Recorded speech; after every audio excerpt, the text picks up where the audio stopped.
Avoiding plagiarism, developing academic integrity. This resource aims to ensure that you avoid plagiarism, whether intentional or not. The important point is to learn and acknowledge your sources correctly and recognise the benefits to be gained from developing good academic practice. Press pause and read this extract to get a clearer idea of what plagiarism is. For the purposes of this resource, these two extracts will be used to show you how you can incorporate other people's ideas into your own work to support your argument. As you work through this resource, you will be given the option to press pause so that you can read and think about your answers. Here are two extracts on the topic of citing and referencing work correctly. Listen to the extracts. Our students have read these extracts and written a paragraph on the same topic. Cream and Lee, 2008. The whole process of reading and assimilating what others say is central to building your argument, and using appropriate referencing for all your sources helps the reader see where your ideas are coming from, what you are building on, and how skillfully you are able to extend this to present your own perspective on a topic. This enables you to get credit from the assessor of your work where it's due. Using sources correctly also helps you unravel what different authors you are using are saying, as well as helping you synthesize these contrasting views. Looked at this way, we can begin to see that using sources correctly is not just a chore, but it's a valuable way of working with different viewpoints. Swales and Feek, 1994. Citations are used to recognize and acknowledge the intellectual property rights of authors.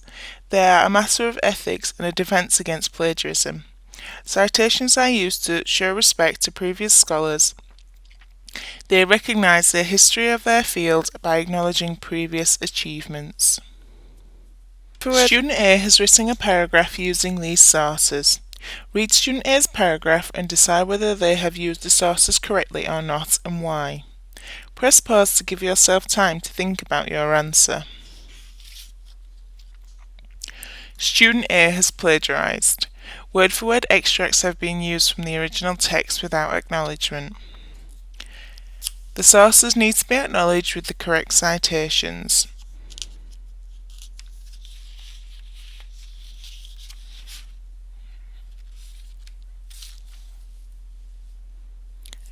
This should be done in line with the style of referencing used within the school. The system shown here is APA 6 system, where word-for-word extracts have been used from the original texts. Quotation marks should be placed around the copied language.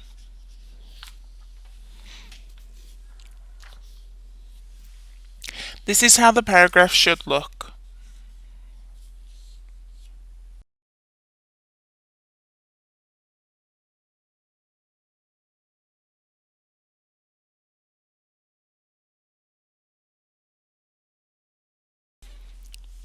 This is another student's use of these sources. Read the paragraph and decide whether they have used the sources correctly or not, and why.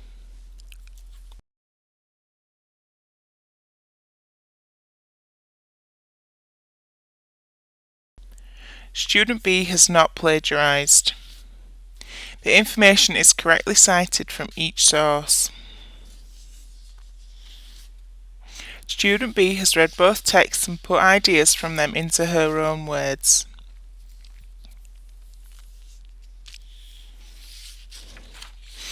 She acknowledges that she has used ideas from the sources to form her own argument.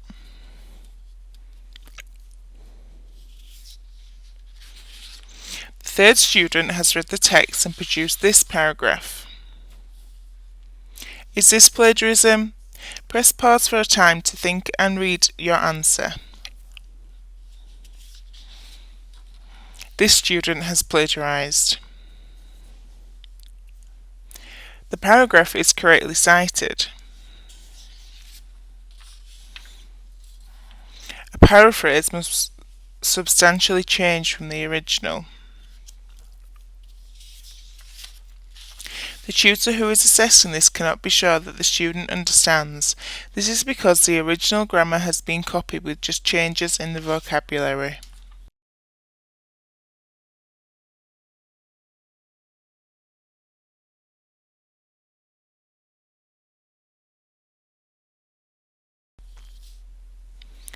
In order to show that you have really understood the concepts, you need to be able to put your idea into your own words and structure rather than simply substituting synonyms into the original.